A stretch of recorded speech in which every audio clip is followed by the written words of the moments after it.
gonna skip over Mr. Conahan. He pulled out. I wish he had done that twice earlier, but...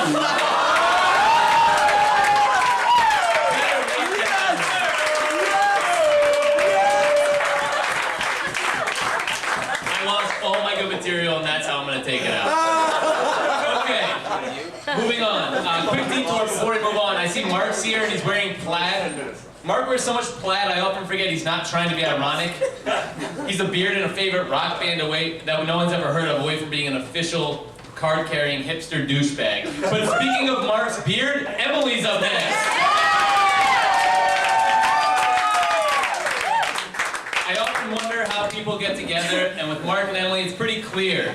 Leftovers. And speaking of leftovers, to know Emily is to love her only for her cooking and nothing else at all. It's true. Emily can make anything, except for Mark popped the question.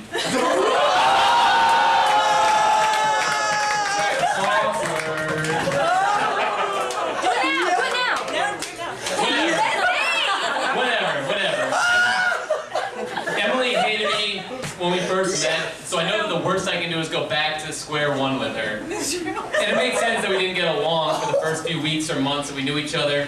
We're both people who are stubborn and quick to judge. We can take anyone down except for Mark on one knee. You guys know what I'm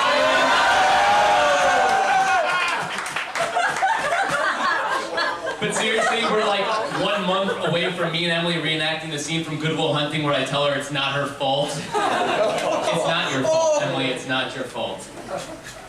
Emily has a big heart, and I would recommend getting it looked at because I checked out Corcoran Street Kitchen, and you can cook things without butter. Come on up here and roast us all.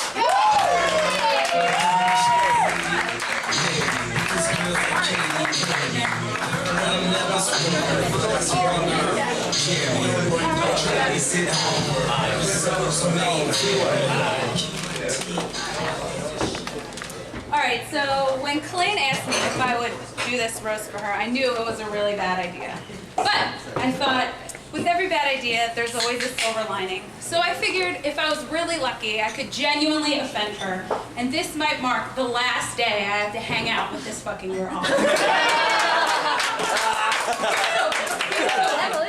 So, I worked really hard to write like a great roast. I really do love Kelaine, so I worked really hard on it, and I wrote what I thought was a really good roast.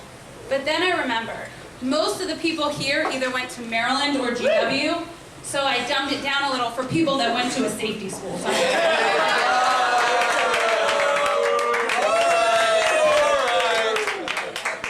Staring at your tits. okay.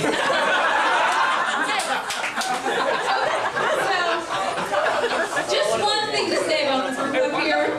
For a girl who says she's mostly into gorgeous black men and hot Latinos, there's a lot of fucking Jews up here. They're not cute. Okay? So, Kelaine and I don't know Kelaine as long as most of these people. I met Kelaine a while ago, but when we first met and decided maybe we could be roommates, I was really nervous. Because I thought whatever orange fucking jaundice she's got going on might be contagious. But then I realized she's from North Jersey and she wants to look that way.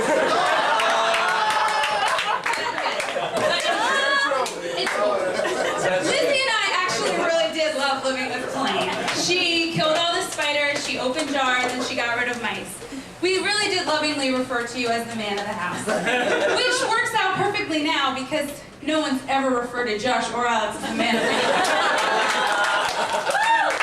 But in all seriousness, Kelaine and I both really do, we have a lot in common, and we do love the Bards. I'm just not sleeping with both of them.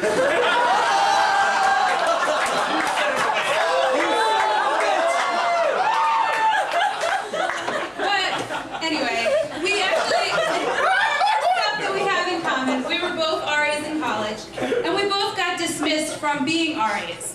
I got dismissed because I drank too much with my residents. Kelaine got dismissed for constantly Sanduskying their little brothers. Another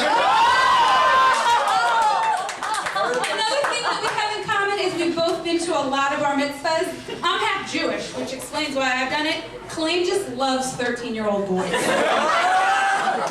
the other thing is, we both love to blog. I have a blog about cooking. cooking, as you all kind of probably heard. But the thing is, Kelaine has a blog, and mostly she uses it to try and find new ways to emasculate Josh. Anyway, we've both growing, more and more we have in common. We're both getting older, we're both 30. And sad to say now, I kind of have the body of a 30-year-old woman, but Kelaine works really, really hard, and she has managed to maintain the body of a teenager. I don't know why she works so hard to maintain the body of a teenage boy, but... And the other thing we have in common is we both love sports. I was a D1 athlete in college, and Kelaine is the rec soccer coach for a bunch of middle-aged losers. Except Paul. I don't know if he's here, but he's not the loser on their team. Is Paul here? I don't see him. Paul Ryan! He would be... No. But actually, Mark does love playing with you and Josh. He says you're the only two people that make him look good at soccer. You're welcome for that. But actually, the only thing that Kelaine and I do have in common that's not a joke is that we both fucking hate Mark. I'm really glad that I met you. I love you very much.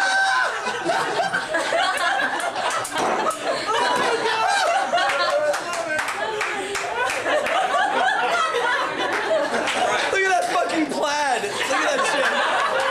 Look at that shit. Do you want to marry him? I don't think No. No, I love you very much. I'm very glad that we became roommates and friends. I think we can all agree that Kelaine is one of a kind, and the thing is, we're all lucky. I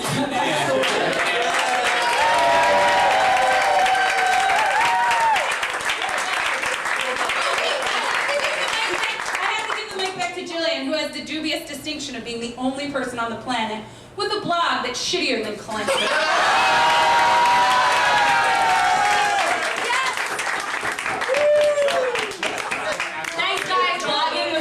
Years ago, and that's about the last time I updated mine, so fucking get over it. And Emily, I played D1 sports too, thanks.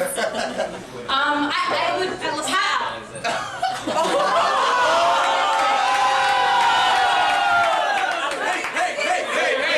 Thank you, Emily, thank you so much. I would have more to say about you, but honestly, I'm a little worried you might storm out of here and not come back for 2 weeks. Kind of like that time at the 4th of July party at Corcoran Street, where you got into a pissing match with one of the Winklevoss twins, flipped over the flip cup table, and beasted out, never to return again. It reminded me of one of Josh's spirited pep talks at the Young Robbers games. Isn't that right, Alex?